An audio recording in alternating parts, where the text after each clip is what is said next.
Doctor Shailendra देवळानकर, एक प्रश्न खूप मजेशीर आहे. म्हणजे काल जेव्हा त्यांनी या टेरिफची घोषणा केली तेव्हा त्यांचं एक वक्तव्य आहे ते असं आहे, जेव्हा ते भारतावरती आले, भारताबरोबर व्यवहार अतिशय कठीण आहेत.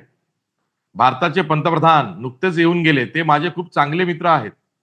मी त्यांना म्हणालो, तुम्ही माझे मित्र आहात, पण आमच्याशी योग्य व्यवहार करीत नाही आहात.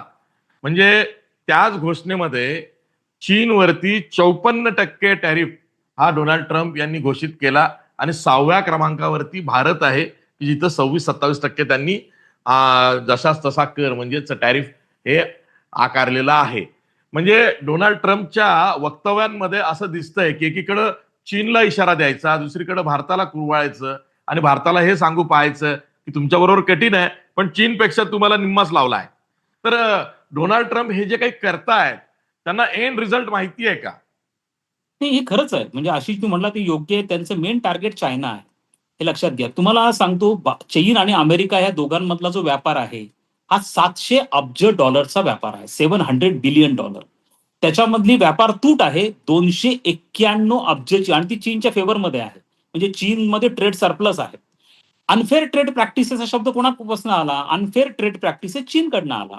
पायरसी हा प्रकार कुठनं आला? हा चीनकडनं आला. अमेरिकेमध्ये एखादी वस्तू बनली तर दुसऱ्या क्षणाला ती चीनमध्ये बनती. ती कमी किमतीची असती, पण त्याच्यामधले सगळे फीचर सेम असतात. हे सगळं कोणी केलं? यापूर्वीपासून चायना हे सगळं करत आलेलं आहे. त्यामुळे त्यांचं मेन टार्गेट हे प्रामुख्याने चायना आहे. कारण अमेरिका आजही 60% इम्पोर्ट हा चायनाकडनं करतो. मेजर गोष्टी म्हणजे त्यांच्याकडचे टॉवेल्स, इव्हन कपडे मॉलमध्ये मिळणारे हे सगळे चीनकडनं मिळतात. मात्र भारताच्या बाबतीमध्ये ते जो शब्द सारखं वापरता आहेत, काय झालं, डोनाल्ड ट्रम्प हा फार अभ्यासू व्यक्ती नाहीये, परंतु तो काही अशा गोष्टींच्या बाबतीत ज्याला कॅच वर्ड्स असतात, त्याच्या काही गोष्टी आवडत्या. फॉर एक्झाम्पल, त्याला हार्ले डेव्हिडसन मोटरसायकल फार आवडते. आता हार्ले डेव्हिडसन मोटरसायकलचं उदाहरण तो सारखं देतो की भारत बघा ही माझी आवडती मोटरसायकल आहे, पण भारत त्याच्यावर 100% ड्युटी लावतो. बर्बन व्हिस्की ही अमेरिकेमध्ये बनती, बघा बर्बन व्हिस्कीवरती अमेरिका भारत फार मोठा इम्पोर्ट ड्युटी लावतो. आता त्याचा मित्र आहे इलॉन मस्क. हे इलॉन मस्क टेस्ला कंपनीचा मालक आहे. हा बघा टेस्लावरती 100% ड्युटी लावतात. हे असे काहीतरी गोष्टी करतात. खरं तर किती आहे भारत आणि अमेरिका? 130 अब्ज डॉलर.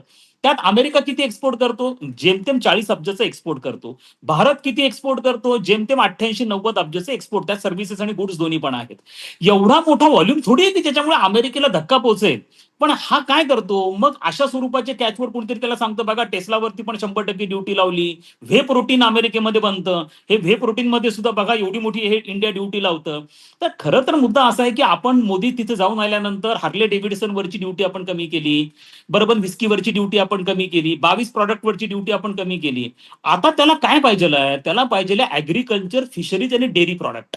या 3 गोष्टींमध्ये भारताने 0% इम्पोर्ट ड्युटी करावी, जेणेकरून अमेरिकन फळभाज्या, अमेरिकन सफरचंद, अमेरिकन बदाम अत्यंत थ्रो अवे प्राइजेस मध्ये भारतामध्ये विकतील.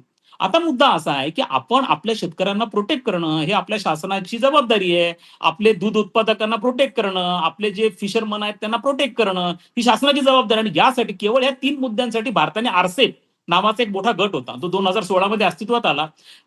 भारताने या आरसेप मध्ये नकार दिला भाग होण्याचा. फ्री ट्रेड ग्रुप आहे. भारताने सांगितलं की आम्हाला आमची डोमेस्टिक ऍग्रिकल्चर इंडस्ट्री प्रोटेक्ट करायची आहे, डेअरी इंडस्ट्री प्रोटेक्ट करायची आहे. जर भारत त्या करारावरती भारताने स्वाक्षरी केली असती आशिषजी, तर ऑस्ट्रेलिया आणि न्यूझीलंडचं चीज, ज्या अमूलचं चीज आपल्याला ज्या किमतीत मिळतं ना, त्याच किमतीत भारतीयांना न्यूझीलंड आणि ऑस्ट्रेलियाचं चीज मिळालं असतं, जर भारताने त्या करार स्वाक्षरी पण आपण केली नाही. का? तर आपल्याला आपली डोमेस्टिक इंडस्ट्री प्रोटेक्ट करायची होती. हरियाणा पंजाब मधल्या दूध उत्पादन करणाऱ्या शेतकऱ्यांना आपल्याला प्रोटेक्ट करायचं होतं, आपल्याला बुलेटला प्रोटेक्ट करायचं होतं, एनफिल्डला प्रोटेक्ट करायचं होतं, म्हणून आपण केलं नाही. मात्र अशी जी एक फार फंडामेंटल प्रश्न मी या ठिकाणी रेज करू इच्छितो की भारत किती दिवस आपल्या अशाच पद्धतीने प्रोटेक्शनिस्ट पॉलिसी घेत राहणार आहे? आपण 1991 नंतर आपण ट्रेड रिफॉर्म्स केल्या का? आपण लिबरलायझेशन सुरू केलं. मात्र आपण आता सगळ्यात महत्वाचा मुद्दा असा आहे की याच्या सिल्वर लाईनिंग तुम्ही बघा. सिल्वर लाईनिंग अशी आहे की भारत टेरिफ लावतो का? हो, भारत टेरिफ लावतो.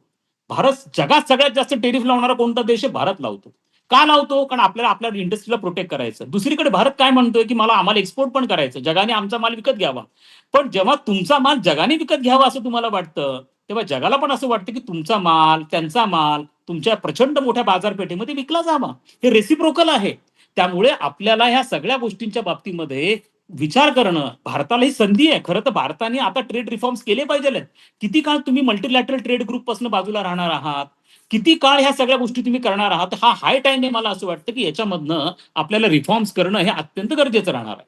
डॉक्टर शैलेंद्र देवळानकर शेवटचा प्रश्न विचारतोय, हे जे टेरिफ आकारणी केलेली आहे डोनाल्ड ट्रम्प यांनी, चीनवर 54%, कंबोडियावरती 49%, व्हिएतनामवर 46%, थायलंडवरती 36%, तैवानवर 32% आणि 6व्या क्रमांकावर भारत आहे, जिथं त्यांनी 27% किंवा 26% व्हॉट एव्हर मे बी इतकी टेरिफ आकारणी आता करायला घेतलेली आहे. जर का भारत 6व्या क्रमांकावर असेल आणि चीन पहिल्या क्रमांकावरती टेरिफ वाढीमध्ये गेला असेल, तर भारताकडे अमेरिकन निर्यातदार वळू शकतात का, किंवा भारताला आपत्तीत इष्टापत्ती सारखी परिस्थिती निर्माण होऊ शकते का? अत्यंत उत्तम प्रश्न अशी जी तुम्ही विचारला, याची चर्चा होत नाहीये. आपण सातत्याने 26% लावले म्हणून भारतामध्ये फार मोठं संकट आल्यासारख्या चर्चा आपण करतो आहोत. जसं मी तुम्हाला सगळं स्टॅटिस्टिक्स समोरासमोर सांगितलं.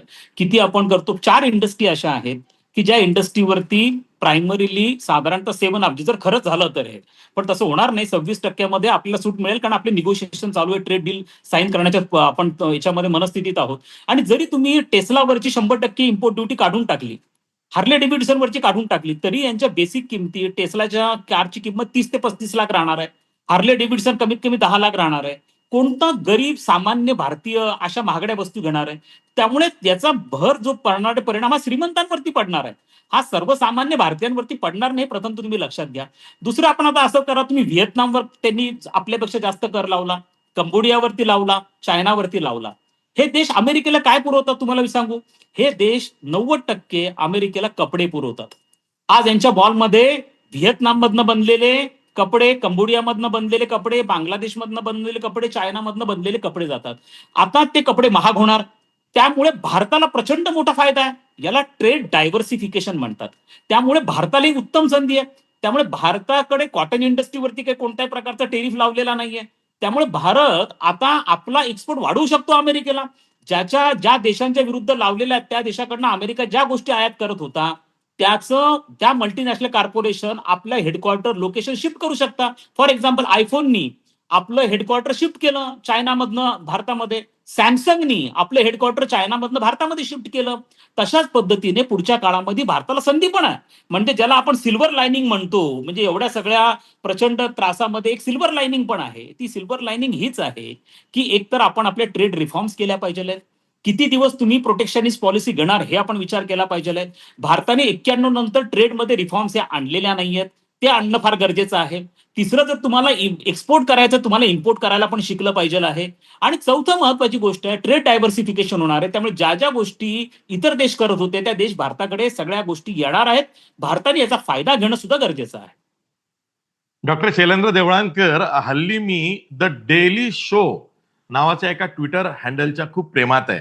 कारण काही ह्युमरिस्ट पत्रकार एकत्र आलेले आहेत आणि त्यांनी डोनाल्ड ट्रम्पच्या सर्व अंगांवरती, म्हणजे त्याचं व्यक्तिमत्व, त्याची धोरणं, त्याचं चालणं फिरणं वागणं, यावरती ह्युमरिस्ट शो ते करतात आणि त्याच्या कॅप्सूल बनवून ते युट्यूबवरती टाकतात किंवा त्यांच्या ट्विटर हँडलच्या माध्यमातून टाकतात. त्यात लेटेस्ट अँड ग्रेटेस्ट असं आलेलं आहे की डोनाल्ड ट्रम्प गेल्या 7-8 भाषणांमध्ये असं सांगत बसले की मला ग्रॉसरी हा शब्द सर्वात जास्त आवडायला लागलाय. आणि मग हळूहळू त्या 7-8 भाषणांमध्ये त्यांनी सांगितलं की ग्रॉसरी म्हणजे काय, तर वेगवेगळ्या वस्तू, मग म्हणाले नाही खाण्याच्या वस्तू, मग म्हणाले नाही त्या सगळ्याच वस्तू, एक बॅग असते त्यात ती ग्रॉसरी येते. तर डोनाल्ड ट्रम्प याच्याविषयीच्या ज्या चमत्कारिक गोष्टी आहेत किंवा आख्यायिका आहेत किंवा दंतकथा आहेत, त्यावरती मला तुमच्यासोबत एक दिवस चर्चा करायची आहे. ते निमंत्रण मी आजच देतोय. आणि तुर्तास मात्र आजचा टॅरिफचा विषय हा खूप गंभीर होता, म्हणून इथेच थांबतो. धन्यवाद. धन्यवाद. थँक्यू.